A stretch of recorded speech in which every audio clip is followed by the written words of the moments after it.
Selamat siang, perkenalkan nama saya. Kembali lagi dengan saya, channel Hot Maria Veronica. Di sini saya akan membawakan materi tentang penyesuaian diri. Sebelumnya perkenalkan nama saya Hot Maria Veronica Bagariang, NPM 21151003 dari kelas vokasional informatika 3A, mata kuliah perkembangan peserta didik, dengan dosen Prima Simbolon SSIMPD. Di sini saya akan menjelaskan materi tentang penyesuaian diri remaja. Yang pertama, konsep penyesuaian diri. Tuntutan akhir dari hasil pendidikan seseorang individu adalah agar individu dapat menyesuaikan diri dengan kebutuhan-kebutuhan hidupnya yang sesuai dengan tuntutan masyarakat. Penyesuaian diri dapat ditinjau dari 3 sudut pandang, yaitu 1. Penyesuaian diri sebagai adaptasi. Pengertian adaptasi pada umumnya lebih mengarah pada penyesuaian diri dalam arti fisik, fisiologis, dan biologis. Psikologi perkembangan remaja, contohnya seorang yang biasa hidup di daerah dingin karena sesuatu hal harus pindah ke daerah yang panas, maka dia harus dapat beradaptasi dengan iklim yang baru itu. Kedua, penyesuaian diri sebagai bentuk konformitas. Ada juga penyesuaian diri diartikan sama dengan konformitas, yang berarti menyesuaikan sesuatu dengan standar atau prinsip atau norma. Memaknai penyesuaian diri sebagai usaha konformitas mengartikan bahwa individu seakan-akan mendapat tekanan untuk harus mampu menghindarkan diri dari penyimpangan perilaku baik secara moral, sosial, maupun emosional. 3. Penyesuaian diri sebagai usaha penguasaan atau misteri. Suatu sudut pandang berikutnya adalah bahwa penyesuaian diri diartikan sebagai suatu penguasaan atau misteri, yaitu suatu kemampuan untuk merencanakan dan mengorganisasikan respon dalam cara tertentu sehingga konflik-konflik, kesulitan, dan frustasi tidak terjadi. B. Proses penyesuaian diri.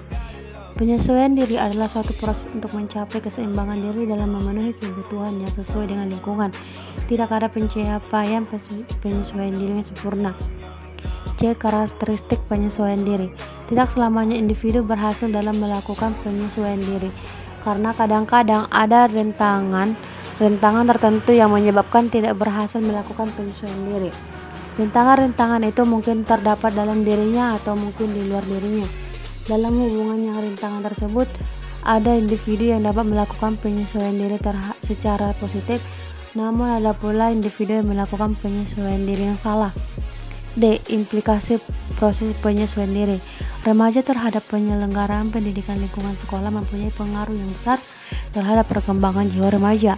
Sekolah selain mengembangkan fungsi pengajaran dan juga fungsi pendidikan atau transformatif norma dalam kaitannya dengan pendidikan ini.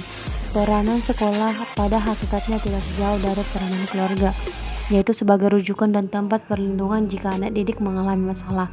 Oleh karena itu, di setiap sekolah ditunjuk wali kelas, yaitu guru-guru yang membantu anak didik jika mereka menghadapi kesulitan dalam pelajarannya, dan konselor sekolah untuk membantu anak didik yang mempunyai masalah pribadi dan masalah penyesuaian diri baik terhadap dirinya sendiri maupun terhadap tuntutan sekolah.